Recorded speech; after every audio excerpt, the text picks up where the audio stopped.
নৰেন্দ্ৰ মোদী নেতৃত্বাধীন বিজেপি চৰকাৰে ইতিমধ্যে ধৰ্মৰ ভিত্তিত বিদেশী লোকক নাগৰিকত্ব প্ৰদান কৰাৰ বাবে নাগৰিকত্ব সংশোধনী আইন চমুকৈ সংসদত গৃহীত কৰিছে। অসাংবিধানিক অগণতান্ত্ৰিক সাম্প্ৰদায়িক এই আইনখন বলবৎ হোৱাত অসমীয়া জাতিধ্বংসী আইন বাতিলৰ দাবীত আচৰিত ৩০ জনগোষ্ঠীয় সংগঠনৰ আহ্বানত ৰাজ্যজুৰি জোৰ সমদল কাৰ্যসূচী ৰূপায়ণ কৰা হয়।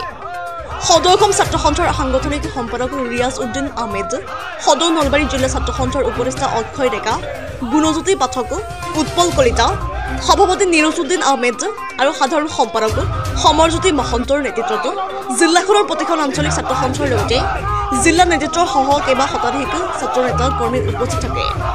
নলবাৰী শ্বহীদ ভৱন বাকৰিৰ পৰা ওলোৱা জোৰ সমদলটোক আৰক্ষী প্ৰশাসনে বেৰিকেড দি বাধা প্ৰদান কৰে। আছু নেতাকৰ্মীসকলে কা আমি নামানো, আছু জিন্দাবাদ, জয়াই অসম, অসম বিৰোধী কা বাতিল কৰক, নৰেন্দ্ৰ মোদী মুৰ্দাবাদ, অসম চৰকাৰ হাই হাই আদি শ্লোগান দিয়ে। নিউজ টেক্সন ৰিপৰ্ট ইছা 24x7।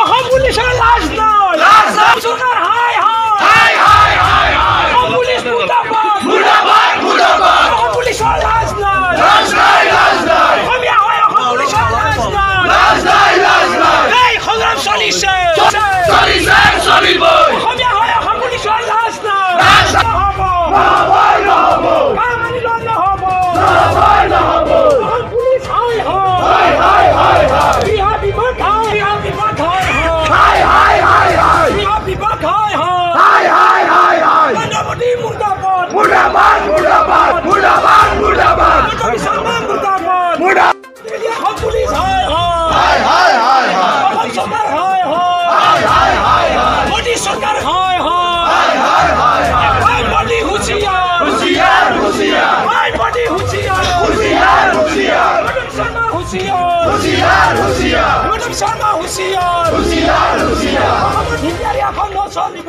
নচলিব নচলিব, অসমত হিটলাৰী এখন নচলিব নচলিব, কামানি লন নহ'ব নহ'ব, কামানি লন নহ'ব নহ'ব নহ'ব, চলিছে চলিছে চলিব, কামানি ল'ব লাগিব লাগিব লাগিব, কামানি তেখেতসকলৰ মৰেলিটি নাই।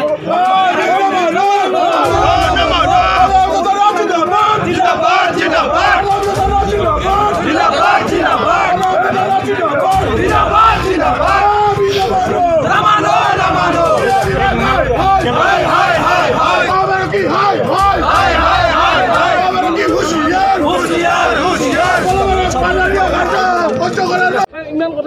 মন্ত্ৰৰ ওপৰত নিৰ্ভৰ কৰি আমি আজি জোৰ সমদল কাৰ্যসূচী ৰূপায়ণ কৰিছোঁ। আমাৰ কাৰ্যসূচী ৰূপায়ণৰ মূল কথা এটাই যে কা বাতিল হ'বই লাগিব, যেতিয়ালৈকে কা বাতিল নহয় তেতিয়ালৈকে আমাৰ গণতান্ত্ৰিক আন্দোলন চলি থাকিব। আমি গণতান্ত্ৰিকভাৱে আন্দোলন কৰিছোঁ, কিন্তু এই গণতান্ত্ৰিকভাৱে আন্দোলন কৰা প্ৰতিবাদীসকলক বাধা দিছে অসম আৰক্ষীয়ে। গতিকে বিজেপি চৰকাৰৰ পদালেখনকাৰীৰ আৰক্ষীৰ এনে কাৰ্যক আমি ধিক্কাৰ জনাইছোঁ।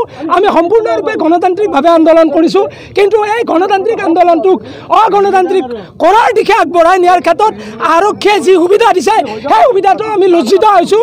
আৰু বিশেষকৈ আৰক্ষী আৰু অসম চৰকাৰক, কেন্দ্ৰীয় চৰকাৰক, গৃহ বিভাগক আমি এই কথাটো পুনৰবাৰ সকীয়াই দিছোঁ যে কোনো কাৰণতে কা মানি লোৱা নহয়, কাৰ বিৰুদ্ধে ইয়াতকৈ আৰু অধিক জংগী আন্দোলন কৰিবলৈ বাধ্য থাকিম। ইতিমধ্যে কাৰ সেই যি অধিসূচনা জাৰি কৰিছে, কাৰ ৰুল ফ্ৰেমৰ ওপৰত সেই অধিসূচনা জাৰিৰ মানে বিলুপ্তি সাধনৰ কাৰণে, উঠাই লোৱাৰ কাৰণে উচ্চতম ন্যায়ালয়ত ইতিমধ্যে আবেদন কৰা হৈছে। নিশ্চিতভাৱে আইনী যুঁজ আৰু ৰাজপথৰ যুঁজ সমান্তৰালভাৱে আমি চলাই নিবলৈ বদ্ধপৰিকৰ হৈ থাকিম। আমি প্ৰতিবাদ জনাইছোঁ আৰু সদৌ ছাত্ৰ নেতৃত্ব ইতিমধ্যে উচ্চতম ন্যায়ালয়ত আজি গোচৰ ৰুজু কৰিছে। আমাৰ কথা স্পষ্ট যে আইনী যুঁজ আৰু ৰাজপথৰ আন্দোলন সমান্তৰালভাৱে আগবাঢ়ি যাব। আৰু আজি সদৌ নলবাৰী জিলা ছাত্ৰ আজি কাৰ্যসূচী ৰূপায়ণ কৰি থাকোঁতে অসম আৰক্ষীয়ে আমাক বাধা প্ৰদান কৰিছে। আমি এটা কথা অসম আৰক্ষী আৰু অসম চৰকাৰক কৈ দিব বিচাৰিছোঁ, ৰঙা চকু নেদেখিব, ৰঙা চকু নেদেখুৱাব, ৰঙা চকুক আমি ভয় নকৰোঁ। আৰু কোনো কাৰণত অসমত কা বলবৎ কৰিবলৈ দিয়া নহ'ব। ইতিমধ্যে উচ্চতম ন্যায়ালয়ত গোচৰ ৰুজু কৰা হৈছে, সদৌ ছাত্ৰ গোচৰ ৰুজু কৰিছে আৰু আইনী যুঁজ আৰু ৰাজপথৰ আন্দোলন সমান্তৰালভাৱে আগবাঢ়ি যাব। চৰকাৰ আৰু অসম চৰকাৰে জোৰ জবৰদস্তি কাখন জাপি দিয়াটো খুব দুৰ্ভাগ্যজনক লজ্জাজনক বিষয়। নিৰ্বাচনৰ আগত হিমন্ত বিশ্ব শৰ্মাই চৰকাৰখনে কৈছিল যে বিদেশীমুক্ত অসম বনাব, কিন্তু বিদেশীমুক্ত অসম এখন বনোৱাৰ কথা দি তেওঁলোকে ভোটকেইটা সংগ্ৰহ কৰিলে, কৰি উঠি আজি বিদেশী জাপি দি অসমখনৰ খিলঞ্জীয়া মানুহৰ অস্তিত্ব নিশেষ কৰিব বিচৰাটো দুৰ্ভাগ্যজনক লজ্জাজনক বিষয়। চবতকৈ ডাঙৰ কথাটো হ'ল আজি আমি সদৌ অসম ছাত্ৰ সন্থাৰ আহ্বান মৰ্মে নলবাৰী জিলা ছাত্ৰ সন্থাই জোৰ সমদল কাৰ্যসূচী ৰূপায়ণ কৰিছোঁ, গণতান্ত্ৰিকভাৱে কৰিছোঁ। গণতান্ত্ৰিকভাৱে আমি সমদল কাৰ্যসূচী ৰূপায়ণ কৰাৰ পিছত আৰক্ষী বিভাগে যি তাত হেঁচা প্ৰয়োগ কৰিছে, বাধা প্ৰয়োগ কৰিছে, আৰু তেওঁলোকে এইটো কথা বুজাব বিচাৰিছে যে ছাত্ৰ সন্থাৰ কৰ্মীসকলে যদি যি গণতান্ত্ৰিক আন্দোলনৰ পৰা যদি বাধাত তেওঁলোকে যদি যাব বিচাৰে তেতিয়াহ'লে তেওঁলোকে লাঠি চাৰ্জ কৰিব আৰু গণতান্ত্ৰিক সৃষ্টি এটা কৰি অসমৰ এটা ডাঙৰ একোটা জুই জ্বলোৱাৰ যি মানসিকতা, এই মানসিকতা আমি ধিক্কাৰ দিছোঁ। আমি ছাত্ৰ সন্থাৰ স্পষ্ট কথা, কা যেতিয়ালৈকে বাতিল নহয়, বাতিল নোহোৱা পৰ্যন্ত আছোঁৱে আমি গণতান্ত্ৰিকভাৱে আন্দোলন কৰি যাম। আৰু অসম চৰকাৰ, অসম পুলিচকো আমি এটা কথা স্পষ্টভাৱে ক'ব বিচাৰিছোঁ যে আপোনালোকে অসমৰ ব্যক্তি হয়, আপোনালোকক থানাৰ ভিতৰত কোনোবাই বেগ দি যাব, তাৰপিছত আপোনালোকে একো কৰিব নোৱাৰে। ছাত্ৰ সন্থাৰ কৰ্মীসকল যে গণতান্ত্ৰিকভাৱে আন্দোলন কৰিব, সেই সময়ত আপোনালোকে বাধা দি নিজৰ পুৰুষত্ব দেখুৱাব আহিব, এইটো লজ্জাজনক বিষয়। কাৰণ আপোনালোকে অসমীয়া, আমিও অসমীয়া, আপোনালোকে অসমত থাকিব, আমিও অসমত থাকিব লাগিব।